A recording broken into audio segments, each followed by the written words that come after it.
அன்பு நண்பர்களே, உலகத் தமிழ் உறவுகளே, அனைவருக்கும் வணக்கம்.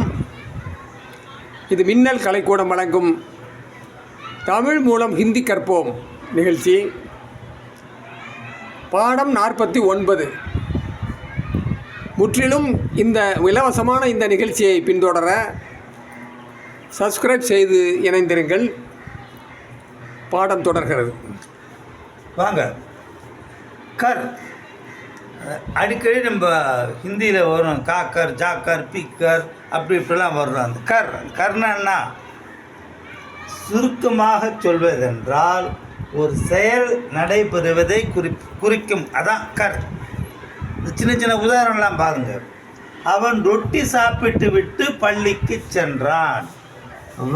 ரொட்டி காக்கர் ஸ்கூல் கயா. ரொட்டி காக்கர் சாப்பிட்டு விட்டு. அடுத்து பாருங்க, நாங்கள் தினமும் குளித்து விட்டு சாப்பிடுகிறோம்.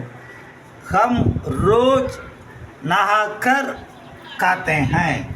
இங்கே நாங்கள்ங்கிறது ப்ளூரல் இல்லைங்களா, அதனால் காத்தே ஹேன். நான் தினமும் குளித்து விட்டுனா மைம் ரோஜ் நஹாக்கர் காத்தாகும்னு சொல்லுவோம். இது ஆண்பால் பெண்மை, ஆண்பால் ப்ளூரல், சரிங்களா? அதனால் நாங்கள் தினமும் குளித்து விட்டு சாப்பிடுகிறோம். ஹம் ரோஜ் நஹாக்கர் காத்தே ஹேன். நான் வீட்டிற்கு சென்று வருவேன். அது எப்படி சொல்லுவீங்க? மைம் கர் ஹோக்கர் ஆவுங்க. வீட்டுக்கு போயிட்டு வந்துடுவேன். நீ தில்லிக்கு சென்று என்ன பார்த்தாய்? கேட்குறீங்க. ஒருத்தர் டெல்லிக்கு போகிற அவங்க ஃப்ரெண்டு, நீங்கள் அவரை கேட்குறீங்க டெல்லிக்கு போய் என்ன பார்த்த அப்படின்னு. அது எப்படி கேட்பீங்க? தும்னே தில்லி ஜாக்கர் கியா தேக்கா. நீ டில்லி போய் என்ன பார்த்த?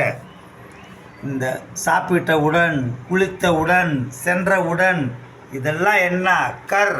இதான் இந்த கர் இந்த ஆக்ஷனை குறிக்கும், செயலை குறிக்கும். இதை புரிஞ்சுக்கிட்டா போதும். இது ரொம்ப எளிதாக மனசில் பதிஞ்சிடும். இதை நம்ம அறியாமே இந்த வாக்கியங்கள்லாம் உபயோகப்படுத்திக்கிட்டே இருப்போம். ஓஹோ, இதோட இது இப்படி தானா அப்படின்னு பின்னாடி நீங்கள் நினச்சி ஆச்சரியப்படுவீங்க. இதை பாருங்கள். இதே பாணியில் நிறைய உதாரணம் பேரை மாற்றி போட்டு எழுதுங்க. அவ்வளோதான். குளித்து விட்டு போயெல்லாம் சாப்பிட்டு விட்டுன்னு எழுதுங்க. வீட்டுக்கு சென்றுன்னு பார்த்தா பள்ளிக்கு சென்றுன்னு எழுதுங்க. அவ்வளோதானே. தில்லி சென்று என்ன பார்த்தாங்க, இது போல் மும்பை சென்று என்ன பார்த்தாய், அவ்வளோதானே. ஃபண்டமெண்டல் தான். இதை வச்சு நீங்கள் நிறைய பேசி பழகுங்க, எழுதி பழகுங்க. பண்ணிட்டீங்கன்னா இதோட பிரின்சிபிள் உங்கள் மனசில் அப்படியே பதிஞ்சிடும். கருன்னா இப்படி தான், இதோட அர்த்தம் இப்படி தான் அப்படின்னு தெளிவாக பதிங்க, சரிங்களா? இதை கேட்குறதோடு நிப்பாட்டாதுங்க. நிறைய ஹோம்ஒர்க் பண்ணுங்க வீட்டில், ரைட்டுங்களா? அடுத்து நம்ம 50வது பாடத்தில் சந்திப்போம்.